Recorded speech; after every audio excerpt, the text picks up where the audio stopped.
do you leave me lonely when you know I'm bad at being alone?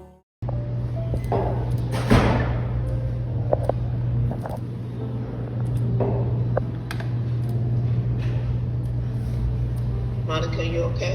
Yes. Okay.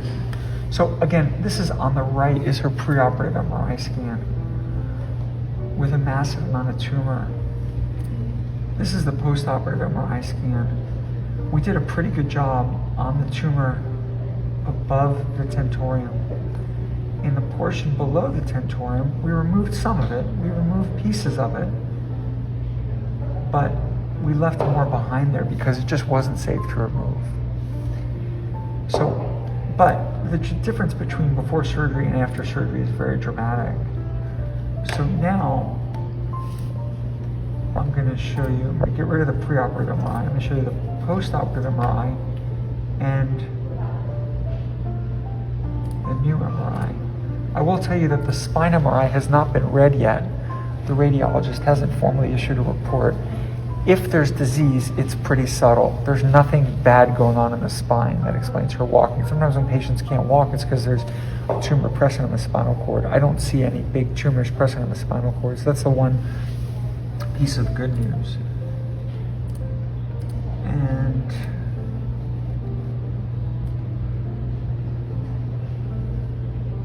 so here's the post-operative MRI again on the left. And this is the current MRI on the right. And unfortunately, it looks terrible.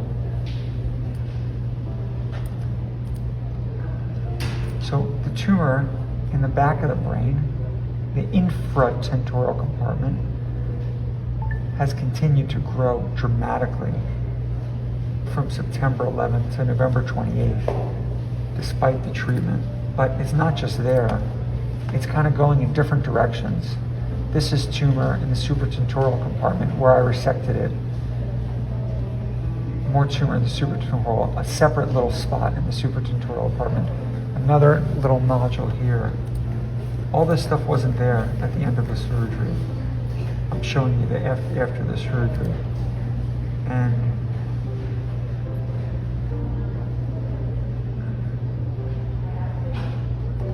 that's the major finding, you know?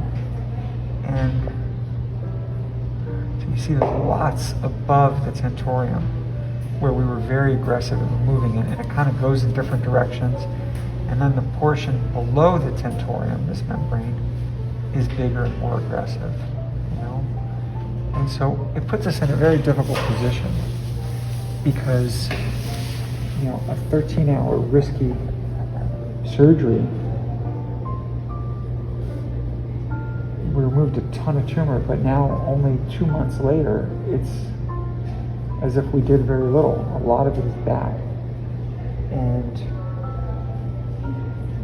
you know, even that surgery took its toll. She was,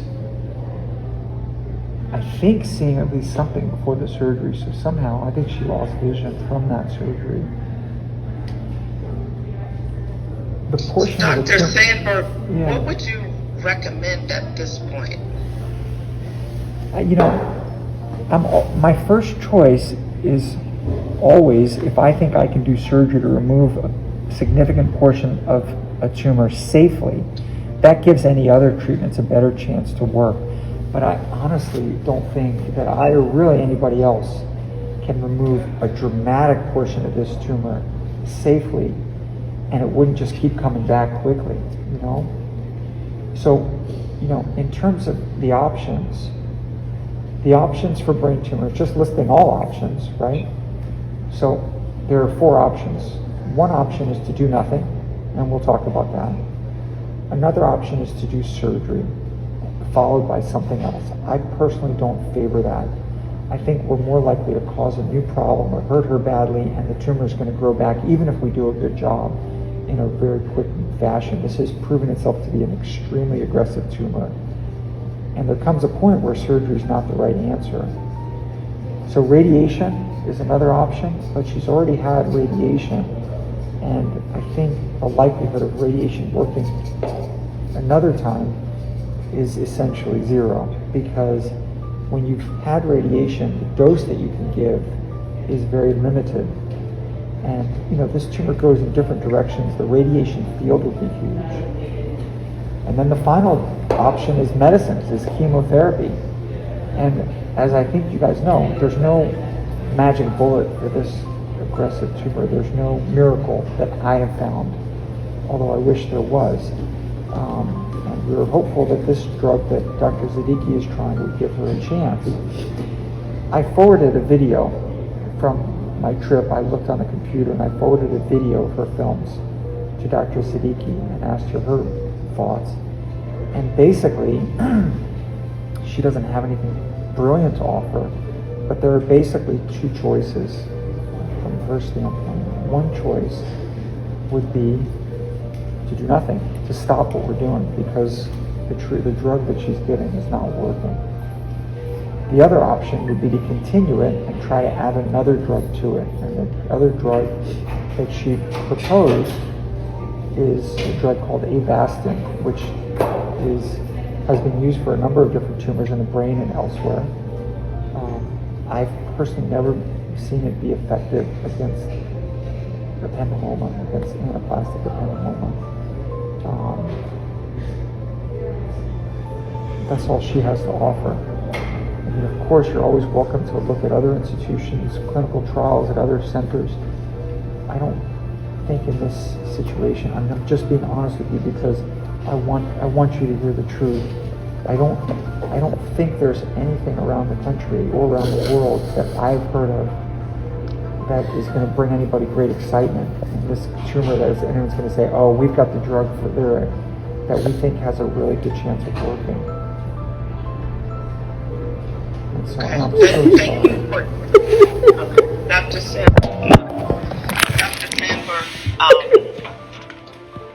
with that, I want to ask two very specific questions. Yeah.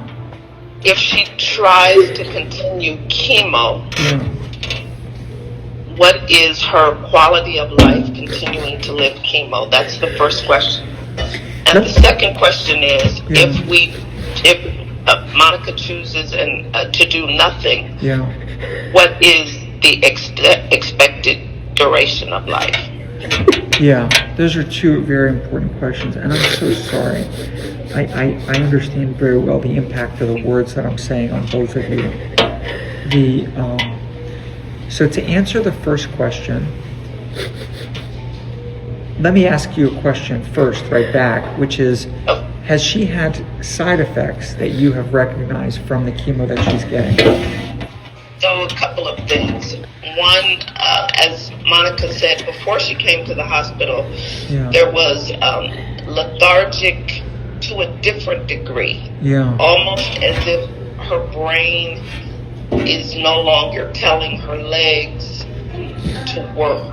I think that's from the tumor. I don't think that's from the drug.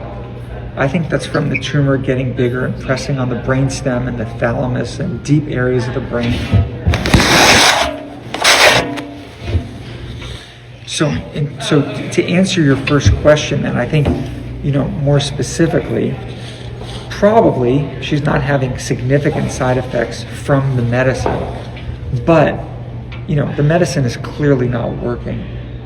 So the likelihood of a medicine that's not working to just start working, to me, seems low. Gotcha. And understood. adding a second drug with it, could it work? I don't know. I'm not God. I don't have answers 100%. But just again, because I want to be honest with you, if you would ask me to put my nickel on, is it going to work or not work, to add Avastin, I'd put my house on the likelihood of it not working. I don't think another agent is likely going to work.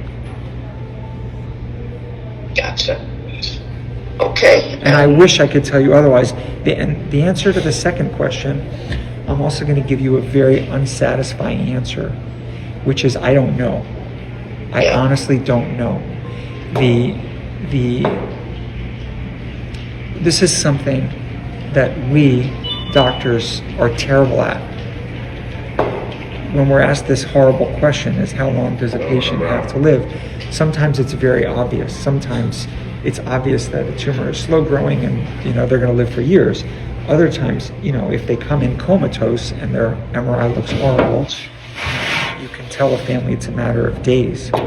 In this situation, I don't think it's a matter of days if she's walking around the hallway and talking and whatnot. But you never know. She could at any moment take a turn for the worse.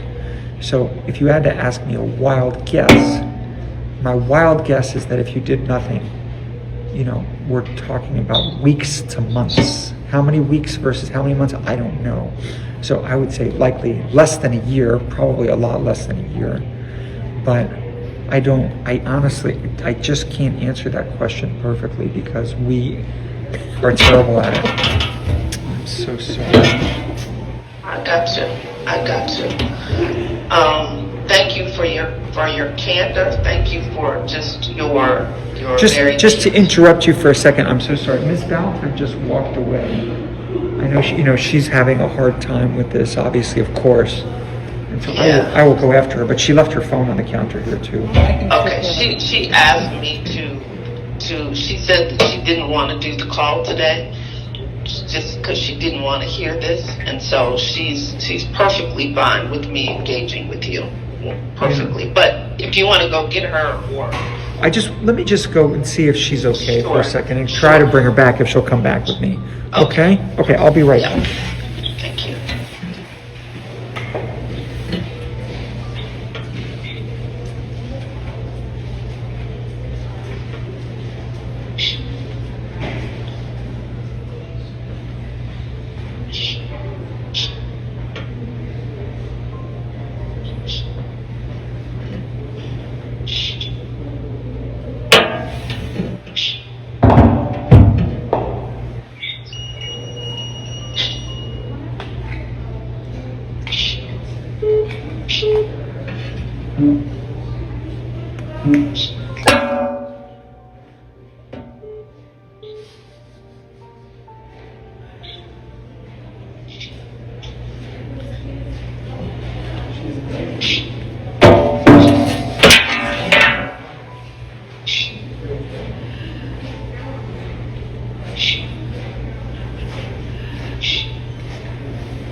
Hi, I'm back with Miss Valentine. Okay, Monica. Okay. So another question, Dr. Sandberg. So what? So for example, before she came to the hospital, she had one seizure, two seizure. By the time she had the fourth one, Monica brought her to the hospital. Yeah. What if the choice is to do nothing? What things what does she do? Literally, does she just sit at home and deteriorate? What happens? Yeah. So, again, these are horrible discussions. We have a team in the hospital which is called the CAPS team, and it would be my recommendation, even if you decide to continue treatment, that we consult them to ask for their advice. Can you hear me? Yes. And basically, they can help set up, a plan as far as palliative care. With the goal being, as things get worse, if they get worse, to make Lyric as comfortable as possible. As far as seizures, seizures just reflect the brain being pissed off. And, of course, we've consulted the neurologists who manage seizures, and we would ask